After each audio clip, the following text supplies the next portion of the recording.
Hi, welcome to Why the Book Wins. My name is Laura, and today's video is part of a series I do where I compare books with their movie adaptations. And through these videos, I discuss why the majority of the time, when it comes to the book versus movie, the book wins. Now, having said that, I enjoy watching movies just as much as I enjoy reading books. Like, I love both. So I do give unbiased reviews of both book and movie, I think, for the most part. I also wanted to let you know that this is available as a podcast. And so these tend to be about 30 minutes long, but especially for ones that go over that, if it just works better for you to listen to it as a podcast, they are available. So just search Why the Book Wins in whatever podcasting platform you use. I will also link to them down below for Spotify and Google Podcast. For Spotify and Apple Podcasts, because those are the ones most people use. So yeah, if you would rather do that, those are available too. And before we get into this video, I do want to say that there will be spoilers for both the book and the movie. So if you plan on reading the book or watching the movie and do not want it spoiled, then go do that first and then come back and watch this video. And I guess that about wraps it up as far as intro stuff.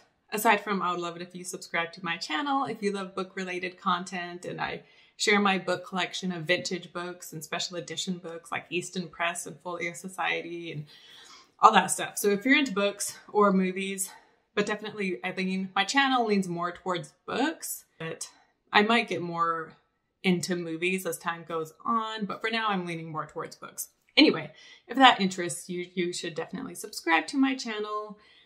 And yeah, without further ado, let's get right into today's video. Hi, welcome back. Today I am very excited to be talking about The Revenant, and the book is called The Revenant, A Tale of Revenge by Michael Pawnne, and it was released in 2002. And then the movie, The Revenant, was directed by Alejandro G. Iñárritu, and it was released in 2015. And so this book is like a fictional telling of a true story. And so Hugh Glass was a real person, and he has also just become part of like mountain man lore. And so there's some true stories about him, but there's a lot of legend mixed in there. And so, but one thing we do know happened for sure, and isn't just a legend, is that he was attacked by a bear and was like on death's door. And there were two men left to watch him, and they abandoned him and left him for dead, and yet he survived. So that part did for sure happen, but a lot of other things about him are, like I said, it's a lot of legend mixed with the truth. And Pawnne, I think I'm saying that name right, but he makes this story his own by including fictional characters mixed in with the real people, as well as fictional events mixed in with real stuff. And you can tell he must have, obviously he researched this a lot. And so there's different things that happen, like different ways Glass survives, that you can tell Pawnne just did a lot of research into what mountain men did to survive in the winter back then, and like the traps he set and how to start fires. And he makes bull boats out of like the hide of bulls they kill. And so all these little details that make it clear that he did a lot of research to make it a somewhat historically accurate story. Even if these aren't the things Hugh Glass actually did, it's certainly possible that it could have been done, right? There were times that this book dragged on a bit, but for the most part, I did enjoy it. It is a gripping story, and it's very detailed and detailed characters too. You get a look into a lot of the characters, not just the main couple, but you get a look into like a lot of the side characters too. So you really get a feel for all of them. And it does have a great ending, meaning like the last few paragraphs are great, because the last big event, or like the big event that the whole book is building up to, is his confrontation with Fitzgerald. And so that happens like at the end. But that was pretty disappointing, and we'll get into that later. But so as far as that goes, that part of the ending of the book I didn't like, but following the confrontation, I did like it. And sorry if this sounds echoey. I'm in a room that's not very noise proof, so I apologize for that if it's distracting. But anyway. Another thing with this book is Pawnne does the thing where something will happen, like a big event happens, and then we realize it's just a dream. The character was dreaming it and it didn't even really happen. And not only does he do this once, like he does this twice. Like one scene like that is one too many, and yet he does it twice. So that was, I didn't love that. But aside from my complaints, this was a well-written book, and I did enjoy it and I found it interesting, and it wasn't difficult to get through by any means. Also, talking of Hugh Glass in terms of like mountain man history and lore, Jim Bridger is also a real person, and historians are pretty sure he's one of the people that was left with glass, but there are some people that, you know, claim he wasn't one of the ones. So it's debated, but there are people who think he was one of the ones left with glass. And he himself like has made a name for himself, and he did a lot of exploring in, you know, America back in the day. Yeah, and then as well as like Fitzgerald and Henry, they're also real people. And at the end of the book, he tells us what happened to them, like in real life after all of this. So that was interesting. So onto the movie, director Alejandro Iñárritu, he won Best Director for this movie at the Academy Awards, and this made it 2 years in a row that he won that, which is uncommon. Like, I know Mankiewicz won 2 years in a row, but I'm not sure who else. But anyway, it's well deserved for this one and the previous one. The previous year, he won Best Director for Birdman, which I love. And Emmanuel Lubezki also won for cinematography. And I cannot talk about this movie without talking about the cinematography because it is so beautiful. Like, and it's all like natural light, and it's just incredible. Every scene is just beautiful. Yeah, it was amazing. Seeing this in theaters was such a great experience, and the cinematography was one of those reasons. And as well as filming with only natural light, which was a big deal. And I remember before this movie came out reading like an article about how it was being filmed with only natural light, because that's unheard of. And also it was filmed in chronological order, which is also very rare for a movie to be filmed like that. And like I said, I saw this in theaters, and I just gotta say right now that I just love this movie so much. And when I saw it like 2 or 3 times in theaters, because after the first time, so I saw this one, and afterwards, like, it made me like get that natural high. You know, have you had that where you read a book or watch a really great movie or a TV show or something, and it just like, I don't know, like, I guess high is the best way to describe it, but like I felt like I was glowing. And then afterwards, I did a double back-to-back, and I went and saw The Hateful Eight, which had also come out around that same time. And then when I left the theater, even though Hateful Eight was the fresher one in my mind because I had just seen it, my mind went right back to The Revenant. And the whole rest of the night, I just could not stop thinking about The Revenant. And as I said, I saw it 2 or 3 times total in theaters, and yeah, it just blew me away that first time I saw it. Back in, early 2016, after I found out this was based on a book, I read the book as well. So I had read the book before, but I remembered very little from the book. And the only thing I had remembered was that I was disappointed by it, because at the time I was just like, oh, the movie was so much better. This book is just disappointing. Reading it this time around, though, it made me realize how much I didn't remember, because there is so much to this book, and it was better than I remembered. So I'm really glad I came back around and read this a second time and gave it another shot. And as much as I loved this movie, I hadn't seen it since it came out on DVD in early 2016. So I saw it in theaters a few times, and then once when it came out on DVD, and I hadn't seen it since then. So same with books and movies, even when they're ones I love, I'm not a big rereader or rewatcher. Like, I will come back around to it again, but I give myself some space in between. And one of those reasons is because, especially if it's a book I love, or a movie, like watching it for the first time is just such a great experience. And so I give myself some years between viewings. That way I can sort of try to get that feeling back again. So there was quite a bit about the movie that I hadn't remembered. Obviously I remembered the overall story, but yeah, there was quite a bit that I had forgotten, so it was cool to come back around and watch that again as well. And onto the acting, we have Leonardo DiCaprio, who plays Hugh Glass, and he finally won an Academy Award for his role in this. And it's kind of funny because he won an award for the film in which he has the least dialogue out of any of his movies. He has about 10 minutes of dialogue total, and about this he said, "It was a very different type of challenge for me because I've played a lot of very vocal characters. It's something that I really wanted to investigate. Playing a character who says almost nothing. How do you relay an emotional journey and get in tune with this man's angst without words?" And I thought he did an amazing job. I loved him in this. And a great movie to watch back to back with The Revenant is Wolf of Wall Street, because there's such different roles he's playing. Like Revenant, he speaks hardly at all, whereas Wall Street, he like has pages upon pages of dialogue. And it just really showcases what an amazing actor he is, because in these two roles that like couldn't be more different, he's just incredible in both of them. And I have covered, DiCaprio is the actor I've covered the most on this podcast. And it hasn't been on purpose. It's just so many of his movies have been based on books.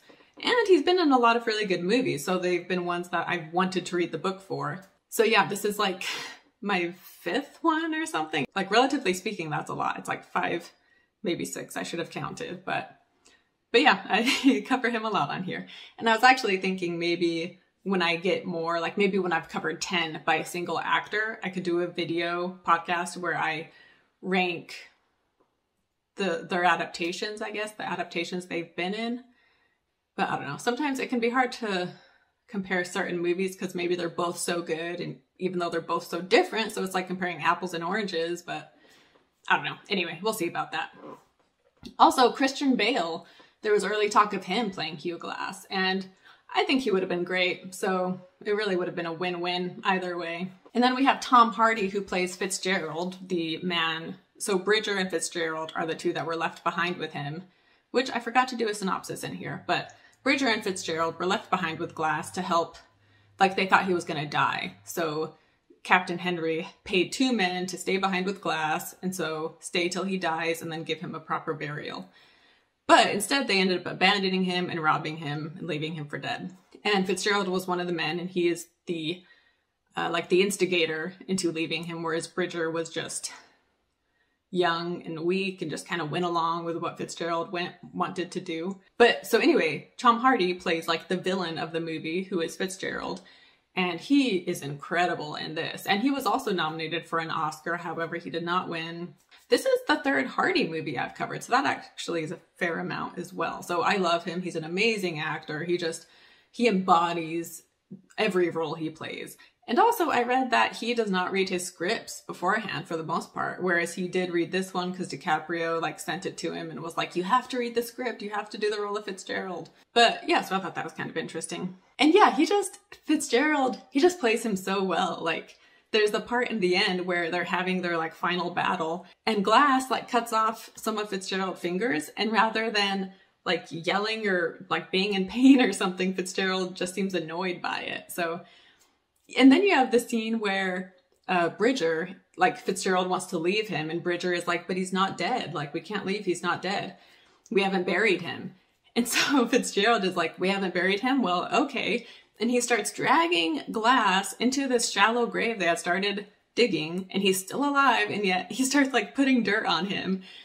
And yeah, there's just a few scenes in here where it's just like Fitzgerald is just like unhinged. He's like a wild card kind of a thing. And like, it's really, I don't know. Yeah, he was great as Fitzgerald, and there's just so many great scenes, and obviously he's very unlikable, but yeah, so Tom Hardy was fantastic in this.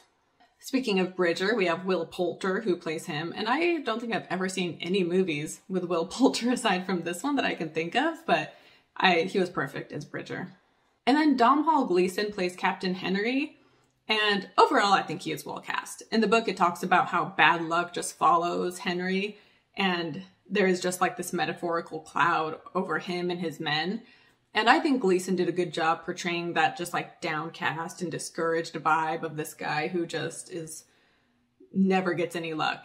Like, things are just always going wrong for him, apparently. There are a few scenes where it seemed like he was kind of overacting, like specifically when Glass returns and he's looking for Bridger and he's beating Bridger up because he's mad. Like, yeah, it just seemed like it was a bit too much and overacting, but I don't know. Even so, I think he does a good job.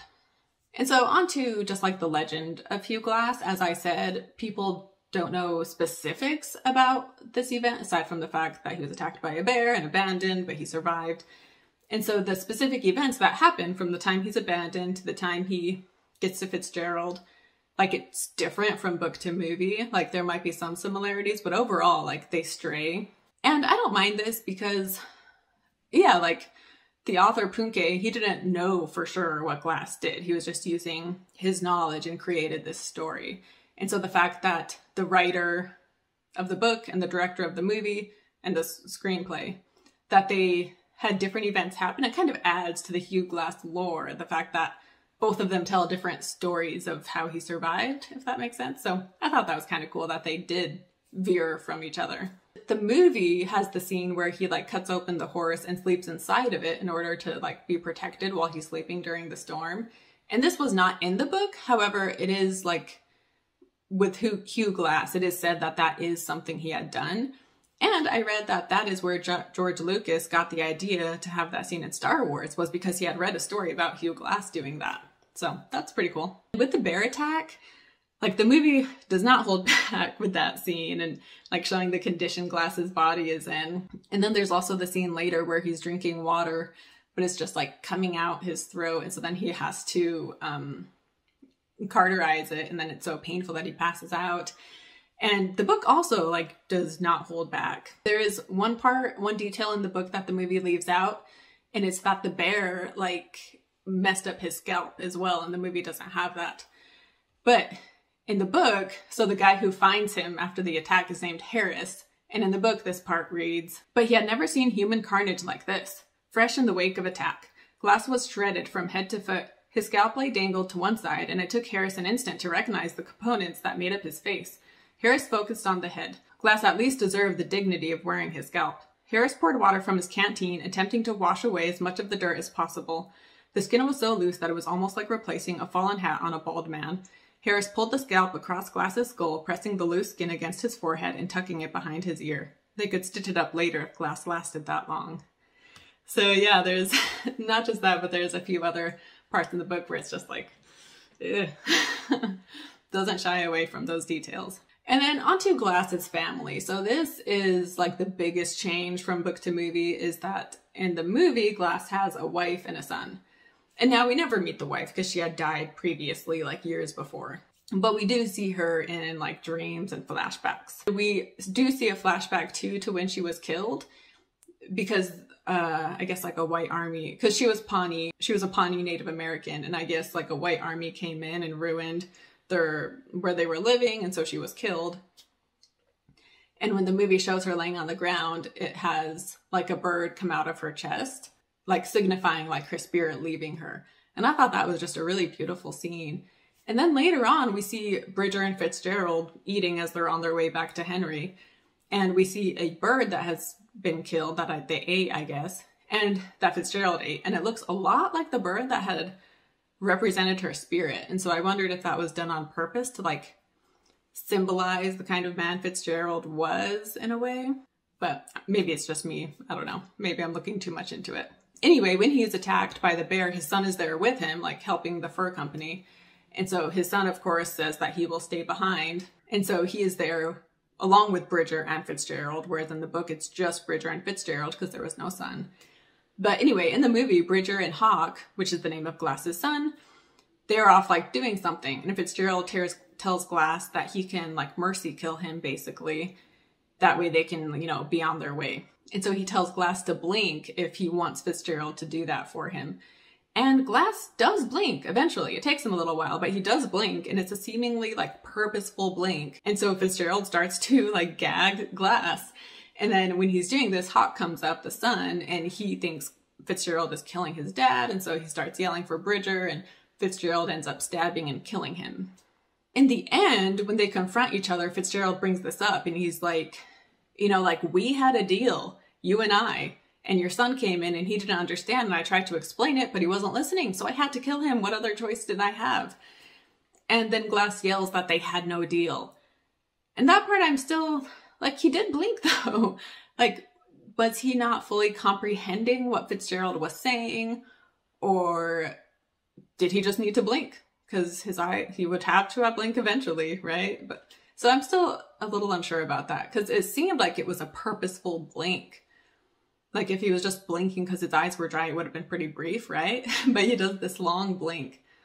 But again, maybe he didn't understand what Fitzgerald was saying. I don't know. Still not quite sure on that part. But if you guys have seen the movie, I would love to hear your thoughts. So comment down below and let me know what you think of that whole scene. Anyway, having Glass have a son whom Fitzgerald kills definitely adds to like Glass's revenge and like why he would be so set on revenge. In the book, he didn't blame them for leaving him, like that didn't bother him, because in the book, I believe the Arikara, the Native American tribe that would kill white people, I believe in the book they really were approaching. And so so Glass was like, yeah, I mean, you know, you could have stayed with me and died or left. So he doesn't blame them for leaving, but what he's upset about is the fact that they robbed him, stole his guns and his knife and his flint, and didn't even give him a chance to survive. When I read the book originally, because I had just seen the movie and his son had been killed in the movie, and so when I read the book and he didn't have a son who was killed and he was just wanting revenge for having been robbed, I was kind of like, that's it? He's so set on revenge just over that. But reading it this time around, I actually kind of like that it wasn't, I don't know, because I was kind of glad that he wasn't trying to avenge someone who died, but rather just doing it for himself, I guess. So I didn't mind that this time around and I kind of liked it. Having said that, the movie is more emotional due to him having a son who dies. Plus he has like the dream sequences mixed in, which are just really beautiful and really emotional. And there's a dream sequence about like halfway through where he sees his son in a vision. And that part in particular, I think when I saw this in theaters the first time, I think I like teared up a few times, but that part, like I was crying. I wasn't just tearing up, like it made me cry. And I'm not one who cries often. And so when a book or a movie can make me cry, that's like a big deal, I guess. But also just the theater experience is just so immersive and just makes those scenes just really hit you. Also, like the music, the soundtrack that's playing, it's not playing throughout the whole movie, but when it is playing, like it really, it really elevates the scenes as the soundtrack is supposed to do. But it's just an amazing soundtrack in this movie. And for the majority of the part, it seems like it's just the sounds of nature in the background. And so the scenes when it does have music, it just makes it all the more powerful. As far as like Glass's like wife, in the book, he did have a woman that he was engaged to, and this was like in Boston, and he was a sailor, and so they get engaged, and then he goes and he sails somewhere, and then his ship ends up being like overtaken by the pirate Jean Lafayette, which it's rumored that this really did happen to Glass, but people don't know for sure.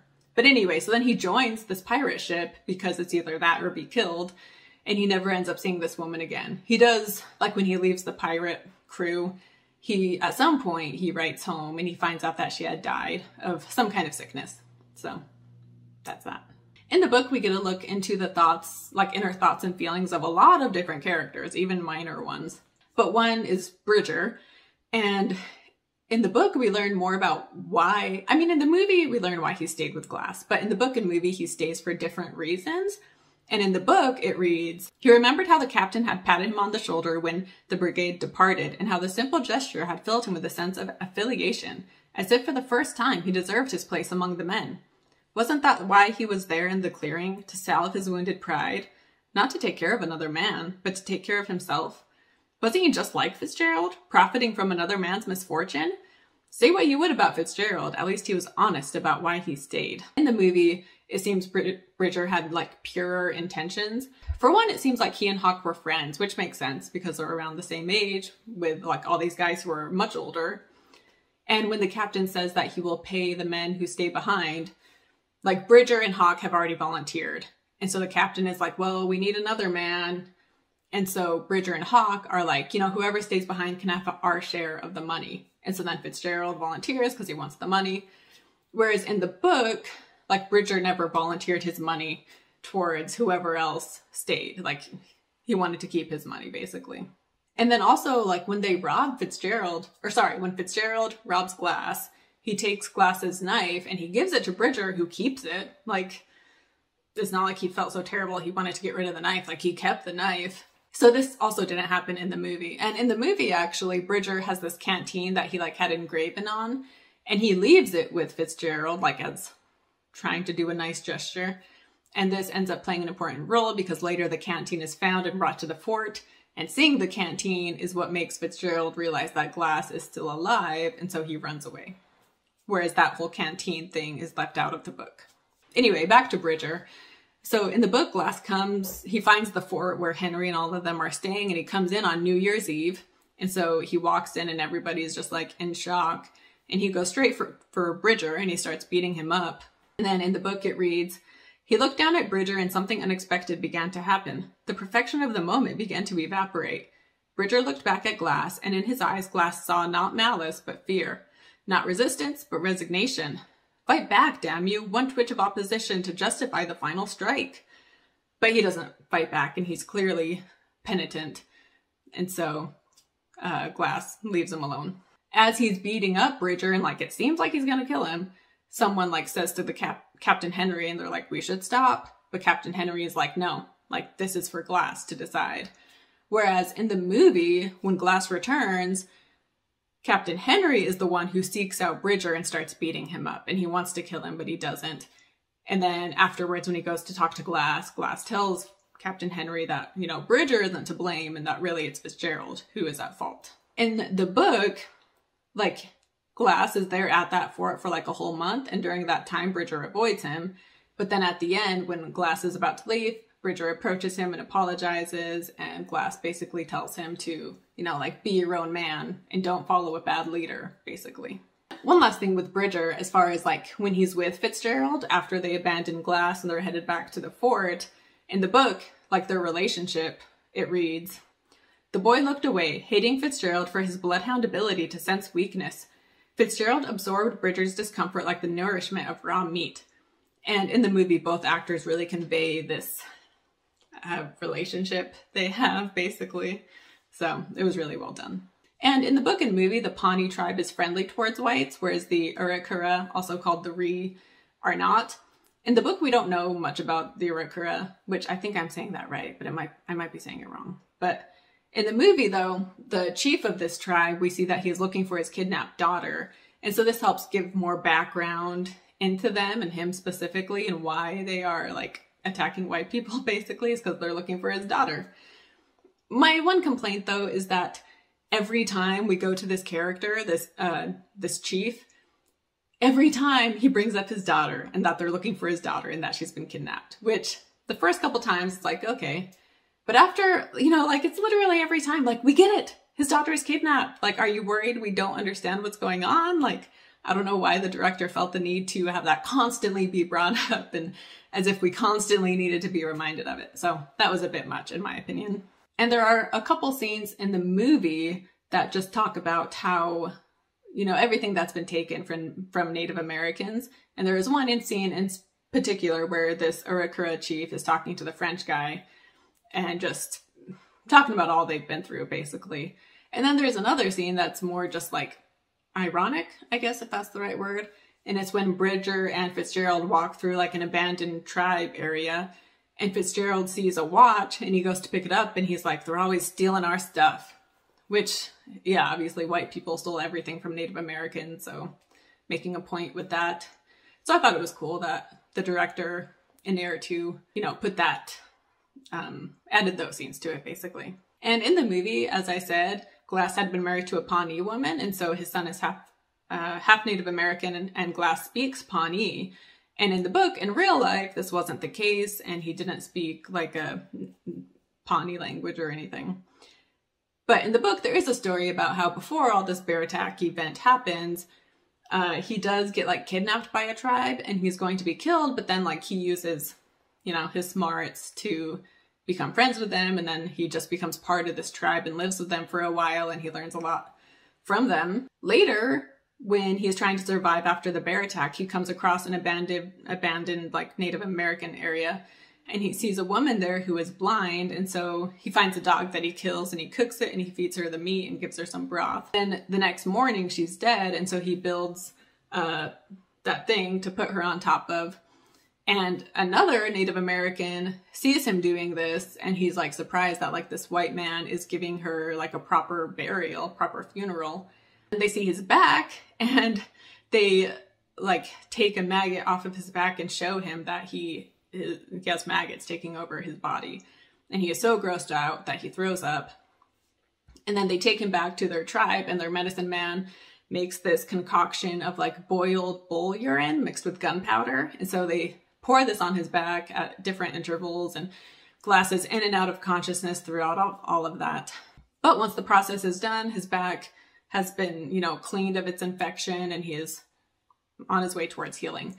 And then the Native Americans help him get to the fort he is trying to get to. In the movie, he comes across a Native American who, like, in IMDb, his name is Hikuc, but in the movie, his name is never said. But anyway, he sees him. Hikuc has fought off some wolves in order to get this buffalo meat, which, by the way, in the book, Glass fights off wolves using fire to get the buffalo meat, whereas in the movie they had Hikuc be the one who does that. Anyway, Hikuc helps Glass, and he gives him some meat, and then he becomes friends with him. They don't show maggots on his back, but the guy does tell him that his body is rotting, and then during a snowstorm, Hikuc builds a fort with like branches and hide, and he tends to Glass's wounds and helps heal him. And we aren't sure how long Glass is in there, but when he comes to, he leaves the tent and he finds that Hikuc has been killed and hung by the Frenchman. Speaking of the Frenchman, in the movie, like, the French people are not good characters, and they are trading with the Arikara, and they're just kind of being backstabbing all around. And it is them who have kidnapped the daughter that the guy is looking for. And after finding the body of Hikuc, Glass walks and he finds the Frenchman's like camp, and he finds Hikuc's horse. And so he takes the horse back, and he also frees the girl that has been kidnapped. In the book, after he's abandoned, rather than go the farther distance to where he knows Henry and Fitzgerald is going, he actually goes the opposite direction because there is a fort closer by. And his main priority is to just survive. So he's like, I need to get to this fort, and then from there, I'll make my way back to the fort I want to be at, ultimately. And when he's at that fort further down, they tell him that he should leave with these French guys that are staying there because the French guys are headed in that direction. And so after he leaves that fort, he joins these French guys, and they're like going along for a while, and then eventually they're attacked, and a lot of them end up dying. And so then it's just Glass making his own way back up to the fort, basically. So the French are portrayed different from book to movie, basically, is what I'm saying. Also, one last thing with the French people, I like that they added this in the in the book. Because in the book, when they're attacked, there's a guy who's still alive, but he's dying. And Glass has to leave him because he's like, well, if I stay with him, I'm gonna die. And so that scene, it just helps it shows that Glass doesn't blame Fitzgerald and Bridger for leaving because he had to leave men who were dying. And so again, it's not that they left him in order to save their own lives, it's that they robbed him and didn't give him any chance whatsoever. Speaking of his whole revenge, in the book, Glass is constantly thinking about Bridger and Fitzgerald and how they've done him wrong and all that. And I get that's the whole point of this book, but it just seemed redundant at times. And the movie does this too, where it'll show Glass writing Fitzgerald's name, carving it in stone, or he's writing, Fitzgerald killed my son.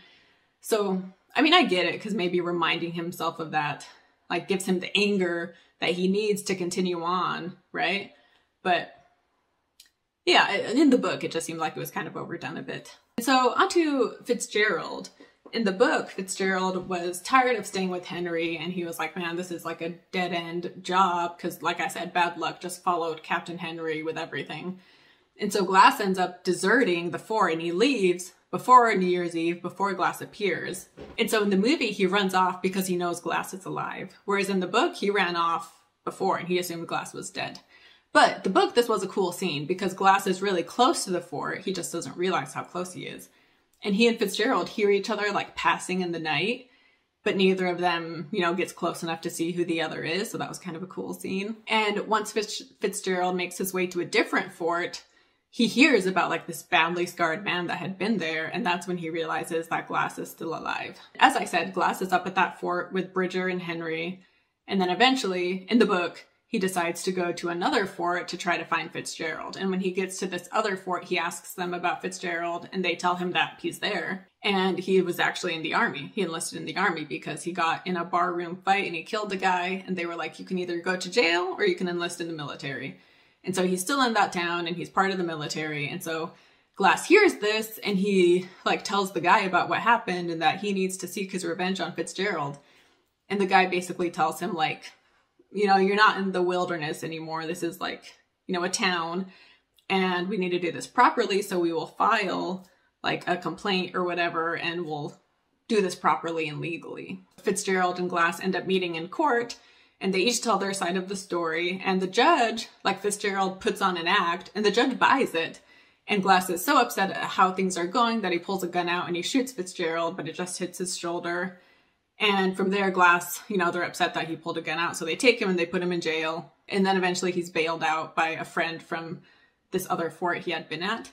And this courtroom scene was just so anticlimactic. Like, the whole time, this whole book, we're in search of Fitzgerald so he can, like, get his revenge.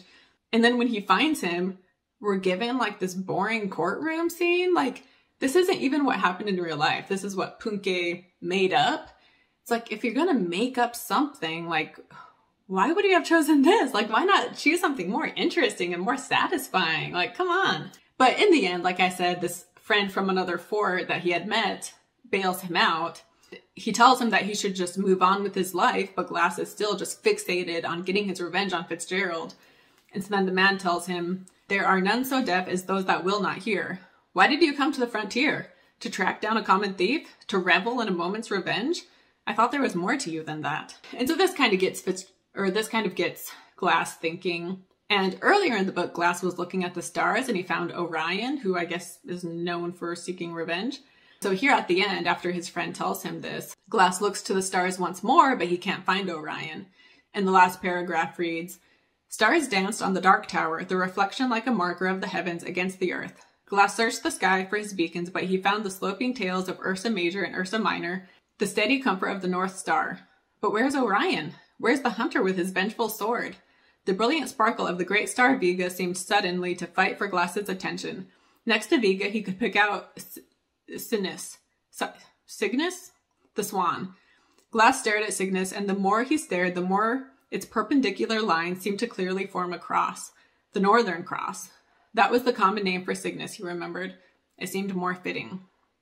And so despite my complaints about the courtroom scene, I did think this was a nice way to end it, where he kind of has that sense of peace, and like it appears that he is choosing a more peaceful way to let go of that revenge he felt he had to get, In the movie though, so he's up at the fort with Henry and Bridger, and Fitzgerald had ran away, so Henry and Glass leave to go find Fitzgerald, and Henry finds him first, and Fitzgerald shoots him and leaves, and so Glass comes across Henry's body, and he takes it with him as he continues his search.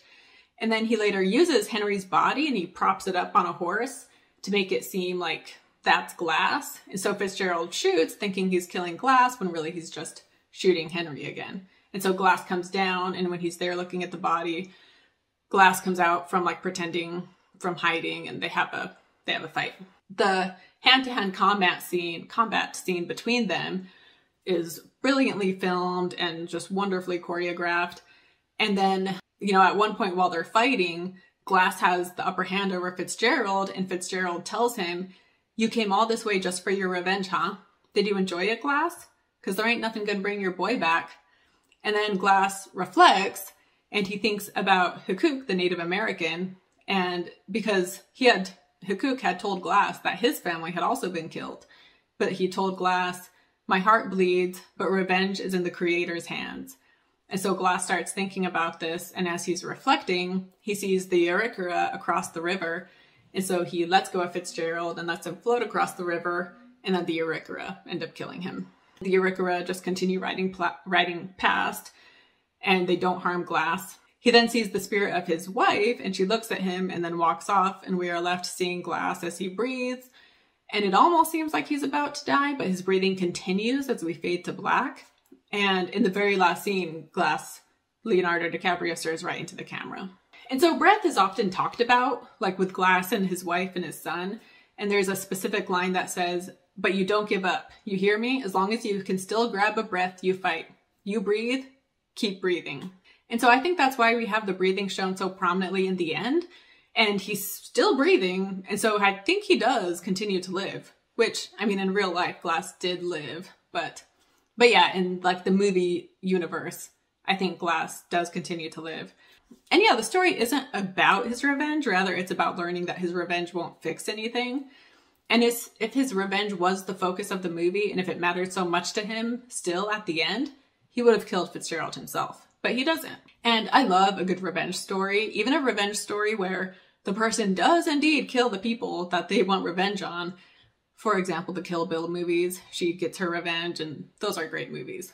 But even more, I love a movie about revenge where by the end, the person realizes that revenge isn't going to help them and they just end up letting go of it by the end. Like they just realize that their obsession has just further robbed them of who they are, basically. And that's what The Revenant is. And The Revenant is also, like, it means someone who has come back from the dead, so that is a theme. And then, like, rebirth also seems to be a theme, specifically in the movie. And there are 3 scenes that show, you know, like, coming back to life. And the first one is when Fitzgerald, like, drags him into that shallow grave and puts dirt on him. You know, Glass emerges from this grave. And then later, when he's sick and Hikuc builds that, like, fort tent thingy and is treating him medically, and then when he emerges from that tent, it's like he's being reborn yet again. And then, of course, we have later when he is sleeping inside the body of Hikuc's dead horse, and then he emerges from there, you know, as if being born. So just kind of cool seeing the different themes going on. Also, speaking of Hikuc, the actor who plays him is called Arthur Redcloud, and he incorporated the teachings and medicine of his own grandfather, who was a shaman, into his character. And he himself really built the medicine hut that he places Glass in, and he built that from memory based on his grandfather's teachings. So I thought that was awesome. And then I just wanted to mention just the filming process of this, because I sort of touched on it, but this was a difficult movie to film, and it wasn't an easy one to be working on, like the elements for one, because it's just in this cold, brutal weather. And they were filming in chronological order, which can be difficult to do logistically. And they also had to switch locations because they were in Canada and the snow started to melt. So then they had to move down to the southern point of Argentina to finish filming. It says, at one point during the production, Tom Hardy became very concerned about the stunts he had to do, especially since production was already pretty hectic and troubled. And this caused friction between him and the director, Inarritu. And at one point, out of self-deprecation, Inarritu allowed Hardy to choke him out. And then this image was captured on a camera and immortalized. And after production wrapped, Hardy gave shirts to all the crew members with this image on it. So that was pretty funny. And I also read that Inarritu had several crew members either quit or be fired. As far as him firing them, Inarritu said that he's like a conductor. And if he hears a violin out of tune, he needs to get rid of that violin. So meaning, like, if someone isn't doing their part, then he needs to get rid of them. And then I also read that Inarritu was insistent that computer-generated imagery not be used to enhance the film, stating, if we ended up in green screen with coffee and everybody having a good time, everybody will be happy, but most likely the film would be a piece of crap. And so I just love that so much that he's like, we're not here to have a good time. Like, we're here to make this awesome movie, and you know, this isn't a laid back movie. This is like intense. And so like, this isn't going to be a fun process, and he's going to get the most and the best out of the people he's working with. And so I don't know. I just really like that quote. And I love this director. He's amazing. But anyway, I will wrap this up. So in the end, comparing the book and the movie, I think it took this gripping, incredible story and it just bumped it up a level and made it even more incredible. And like, it's just a piece of art in every sense of the word. And I love that Inarritu wasn't trying to make a movie to like please the audiences or the studios, but rather he was making a movie that came from his heart and that he could be proud of, and just everything about it. Impeccable. The book is also a great story as well, but for me personally, I think this just worked better as a film, because there were times when I was reading it that I felt like it kind of dragged when it was describing like how he started a fire or just how he made bull boats, which it's kind of interesting, but it also, I'm personally not super interested in that, so it kind of dragged. Whereas the movie, I was just captivated the entire time. So yeah, a story like this, I think is just better for me in a movie rather than reading about it. The book though, I would recommend it, especially if you like the movie. And like I said, the ending has this chapter that's just talking about what happened to everybody in real life For example, Captain Henry was not killed. He went on to live, and he continued to have bad luck though, so it was still kind of sad even though he didn't die. But yeah, so I loved the book and I liked it better than I did when I read it like 6 years ago. However, the movie wins on this one. I mean, I might be biased too, because like I said, I saw the movie first, and when I saw it in theaters, it just blew my mind. But highly, highly recommend it if you have not seen it. But that wraps it up today for The Revenant. I am planning on taking the next 2 weeks off of podcasting. I will still be posting YouTube videos, but as far as podcasts go, I'm going to take a couple weeks off. So yeah, I forget what date I'll be back, but the 3rd week in January, I will be posting a book versus movie comparison again, and I am planning on covering Macbeth because there is a new Macbeth coming out in December, which by the time this is posted, Macbeth will already have been released. But yeah, so I'll be covering that in January.